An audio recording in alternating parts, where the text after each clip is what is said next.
Hello again, and welcome to Sanctuary Lighting Part 3, an introductory information series about getting you started in the task of procuring a lighting system for your house of worship. I'm Dan Tulloch, a sales representative specializing in sanctuary lighting here at Christie Lights Limited. Here we are again at Queensway Cathedral, and we thank their technical management team for their support.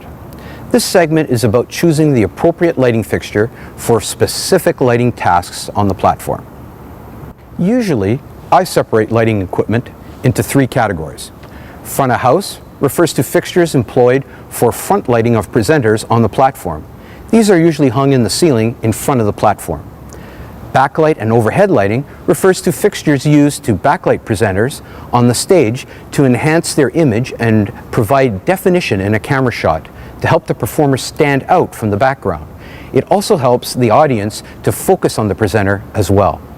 The final category is effect lighting, which adds color and sometimes movement to the whole presentation. In this section, I will give you an overview of frontal and backlighting, and in the next section, we will talk about effect lighting by itself. The fixtures we choose for front lighting are usually ellipsoidals. My favorite fixture in this application is the ETC Source 4 standard ellipsoidal, and I often use the Source 4 Junior Zoom as well. These fixtures are available in a black finish or a beautiful white satin finish. Why do we choose these fixtures? First of all, we use them for basic illumination, usually without color filters or with only light tints. The ellipsoidal's optical chain and 4 internal shutters give the fixture an incredible control of light and beam shape. The fixture basically projects a round beam of light you can shape with the internal shutters to control spill and shape the light to the contour of a stage or boundary line. Another advantage this ellipsoidal has is the interchangeable lens tubes it can be ordered with. For long throw shots in very high ceilings, you can select the 5, 10, and 14 degree lenses and keep the intensity of the light very bright even though the fixtures are very far from the stage. For closer lighting tasks, the 19, 26, 36, and 50 degree lens tubes give a lighting designer all of the extra beam size options needed to illuminate altar areas, baptismal fonts, and podiums. For those lower ceilings, where we require a light that opens up very quickly, ETC has a line of 70 and 90 degree lens tubes available as well. After we select the fixture and the lens tube, the next part of the exercise is where to locate the fixture in the ceiling to optimize its lighting angle. Here's where lighting theory and personal preference come together. The placement of fixtures to illuminate performers on the platform is an exact science. If the fixtures are not in the correct position, the lighting will never illuminate correctly. Many challenges will be created if the fixture angle is too high or too low.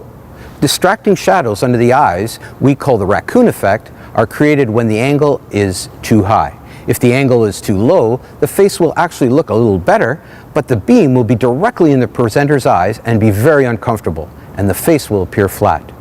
There will always be a bit of light in your eyes. We have to illuminate your eyes so that you can see them, but choosing the optimum angle can minimize the glare and increase the comfort level for the presenter while still illuminating their facial features for all in the congregation to see. Also, the shadow that is cast from the body is cast directly behind and minimized so that it does not appear on the rear wall of the sanctuary. And there will be minimal shadows created from handheld ball mics as well. Backlight. Why do we use backlights? First of all, they cast a rim of lighting along the profile of the body, which helps to separate the presenter from the background. In video, this makes for a better picture because the presenter will appear much more defined and accented from the background. This technique is employed in just about every newscast and talk show you see on television. We usually patch backlights into their own discrete channels, so the operator can illuminate the platform with the backlighting first, then as the presenter walks on, the front lights are faded in to establish the scene. This can be a very tasteful theatrical effect, as well as very interesting on camera.